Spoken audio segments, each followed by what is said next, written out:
ఈ రోజు ఉస్మాన్ యూనివర్సిటీలో ఉన్నటువంటి మాదిగ విద్యార్థులందరం రోడ్డుకెక్కి నడి ఎండలో మేము మా నిరసనను రేవంత్ రెడ్డి ప్రభుత్వంకు వెల్లడిస్తున్నాం. ప్రధానంగా ఆగస్టు 1వ తారీఖున సుప్రీంకోర్టు ఎస్సీ వర్గీకరణకు అనుకూలంగా జడ్జిమెంట్ ఇచ్చిన రోజు నిండు అసెంబ్లీలో రేవంత్ రెడ్డి గారు తెలంగాణ రాష్ట్రంలో ఎస్సీ వర్గీకరణ అమల్లో తీసుకొస్తాం, ప్రతి ఉద్యోగ నోటిఫికేషన్ కు ఎస్సీ వర్గీకరణ వర్తింపజేస్తామని వారు బహిరంగంగా అసెంబ్లీలో హామీ ఇవ్వడం జరిగింది.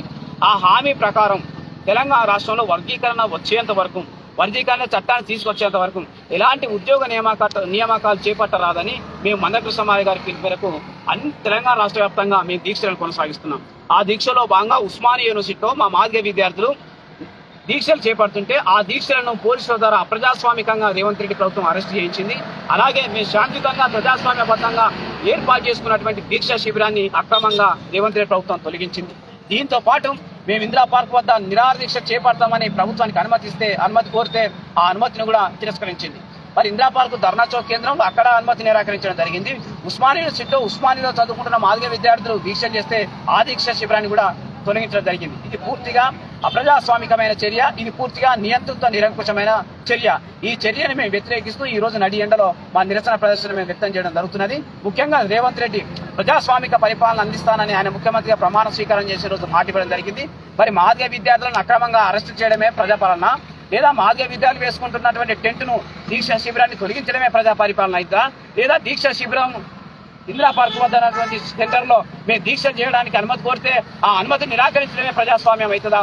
ఒకసారి రేవంత్ రెడ్డి పునరాలోచన చేసుకోవాలని ఈ సందర్భంగా మేము రేవంత్ రెడ్డి గారు సూటిగా స్పష్టంగా హెచ్చరిస్తున్నాం. గతంలో కేసీఆర్ నియంత్రిత పరిపాలన చేస్తున్నాడు, మేము ప్రజాపాలన అందిస్తామని అనేక సార్లు మాట్లాడిన రేవంత్ రెడ్డి ఇవాళ కేసీఆర్ కంటే పెద్ద నియంతగా మారుతున్నాడనే విషయాన్ని ఆయన గుర్తుపెట్టుకోవాలి.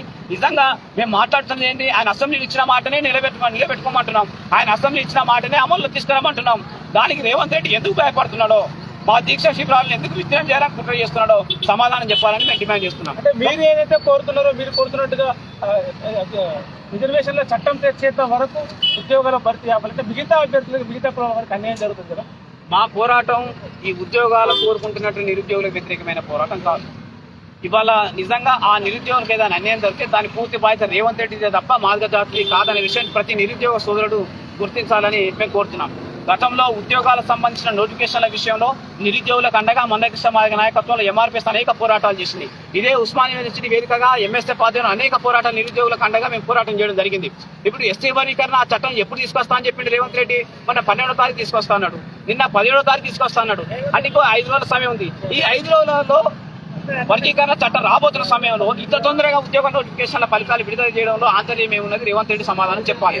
అలాగే మేము రేవంత్ రెడ్డి చెప్పిన మాటనే మేము అమలు చేయమంటున్నాం. మేము మా వ్యక్తిగతంగా మా జాతికి అనుకున్న వ్యక్తిగత కోరికలేము రేవంత్ రెడ్డి మేము పెడతలేము. ఆయన అసెంబ్లీని వచ్చిన మాటనే నిలబెట్టుకోవాలంటున్నాం. మరి ఆయన ఒకవేళ ఈ తప్పుడు మాట ఆ రోజు అసెంబ్లీలు ఇస్తే, ఆయన అబద్ధాలు చెప్తే ఆ అబద్ధాల బాధ్యుడు రేవంత్ రెడ్డే కదా. మరి ఆ రోజు ఈ విషయం తెలియదా ఆయనకు? ఇవాళ రేవంత్ రెడ్డి దీనికి పూర్తి బాధ్యత వహించాలి. నిరుద్యోగులు వాళ్ళకి ఏదైనా అభ్యంతరాలు ఉంటే అది రేవంత్ రెడ్డి దాన్ని తీర్చాలని చెప్పేసి మేము కోరుతున్నాం. అంటే ఒక పోటీ పరీక్షలు నిర్వహించినప్పుడు వీళ్ళంత తొందరగా ఫలితాలు వెల్లడించాలి. అంటే మీ మాదిగలకు అన్యాయం చేయాలనే ఉద్దేశంతో ఇంత తొందరగా ఫలితాలు వెల్లడించారు ఈ ప్రభుత్వం. ఆ ఉద్దేశంతో మీరు మాట్లాడారు. వాళ్ళు ఈ రోజు రేవంత్ రెడ్డి ఏ నిరుద్యోగి అయినా మాకు తొందరగా పరీక్ష ఫలితాలు ఇవ్వాలని చెప్పేసి రేవంత్ రెడ్డికి అయినా లేఖ రాసిందా? ఎవరైనా ప్రశ్నించినా? ఎవరు రోడ్డు మీదకి వస్తున్నారా? ఎవరైనా ఉద్యమాలు చేస్తున్నారా? రేవంత్ రెడ్డి చెప్పింది కదా, జస్టిస్ షమీమ్ అఖ్తర్ కమిషన్ నివేదికను ఏర్పాటు చేసే రోజు ఎస్సీ వర్గీకరణ మీద ఏకసభ్య కమిషన్ నియమిస్తున్నాం. ఆ కమిషన్ నివేదిక వచ్చిన తర్వాత వర్గీకరణ అమలులోకి వచ్చేంత వరకు మేము ఎలాంటి ఉద్యోగ నియామకాలు చేపట్టమని రేవంత్ రెడ్డి కదా మాట ఇచ్చింది. మరి ఇచ్చిన మాట ఆయన నిలబెట్టుకోవాలి కదా. ఆ మాట నిలబెట్టుకోకుండా నిరుద్యోగులను రెచ్చగొడుతూ మాదిగల నిరుద్యోగుల వ్యతిరేకంగా పోరాటం చేస్తామని రేవంత్ రెడ్డి చిత్రీకరించడం దుర్మార్గమైన చర్య. ఒక ముఖ్యమంత్రి స్థాయిలో రేవంత్ రెడ్డి ఈ నీచ రాజకీయాలకు పాల్పడద్దని మేము స్పష్టంగా రేవంత్ రెడ్డి హెచ్చరిస్తున్నాం.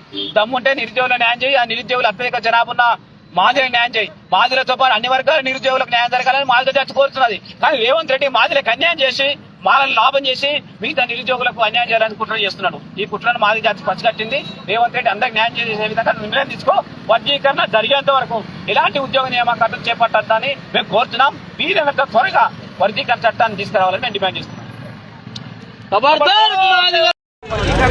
ఖబర్దార్ రేవంత్ రెడ్డి ఇచ్చిన మాటను నిలబెట్టుకోమని మాదిగ విద్యార్థులు తెలంగాణ రాష్ట్ర వ్యాప్తంగా అన్ని విశ్వవిద్యాలయాల్లో చేస్తున్నటువంటి శాంతియుత రిలే నిరాహార దీక్షలను చిందరవందరగా చేపించి నీ పోలీసు యంత్రాంగంతో ఇవాళ ఎంఎస్ఎఫ్ నాయకులను అరెస్టు చేపిస్తావా? ఎంఎస్ఎఫ్ దీన్ని తీవ్రంగా ఖండిస్తా ఉన్నది. ఇచ్చిన మాట నిలబెట్టుకో, చట్టం చేయి. ఎస్సీ రిజర్వేషన్ల వర్గీకరణ చట్టం చేసిన తర్వాతనే నువ్వు అన్న మాట ప్రకారమే ఎస్సీ రిజర్వేషన్ల వర్గీకరణ చట్టం తర్వాతనే ఉద్యోగ భర్తీ ఫలితాలను ఇవ్వాల్సిన నువ్వు మాదిగ జాతికి ద్రోహం చేస్తూ ఇవాళ ఫలితాలను ఇవ్వడము అని అంటే నిన్ను నమ్మినటువంటి, నీ మీద విశ్వాసం ఉంచినటువంటి, ఇంత సంఖ్యాబలం కలిగినటువంటి మాదిగలకు నువ్వు ద్రోహం చేసినవు రేవంత్ రెడ్డి. ఖబర్దార్, నువ్వు తక్షణమే అసెంబ్లీలో చట్టం చేయి. ఎస్సీ రిజర్వేషన్ల వర్గీకరణను, అన్ని ఉద్యోగ భర్తీల ఫలితాలను వర్గీకరణ చట్టం తర్వాత ఇవ్వాలి. ఇవాళ విశ్వవిద్యాలయాలంటేనే స్వయం ప్రాతిపత్త కలిగేవి. విద్యార్థులకు తమ జరిగినటువంటి అన్యాయాన్ని, తమ ఆవేదనను వెళ్లిపుచ్చుకోవడానికి శాంతియుతంగా చేస్తున్నటువంటి దీక్షలను ఇవాళ పోలీసు యంత్రాంగంతో విధ్వంసం చేయడాన్ని మేము తీవ్రంగా ఖండిస్తా ఉన్నాం. ఎంఎస్ఎఫ్ నాయకులను ఇక ఈ పోరాటం ఆగదు. గౌరవశ్రీ మందకృష్ణ మాదిగ గారి నాయకత్వంలో ఎస్సీ రిజర్వేషన్ల వర్గీకరణ చట్టం సాధించేంత వరకు కూడా మేము పోరాటాన్ని ఆపమని చెప్పి ఈ రేవంత్ రెడ్డి సర్కార్ను హెచ్చరిస్తా ఉన్నాం.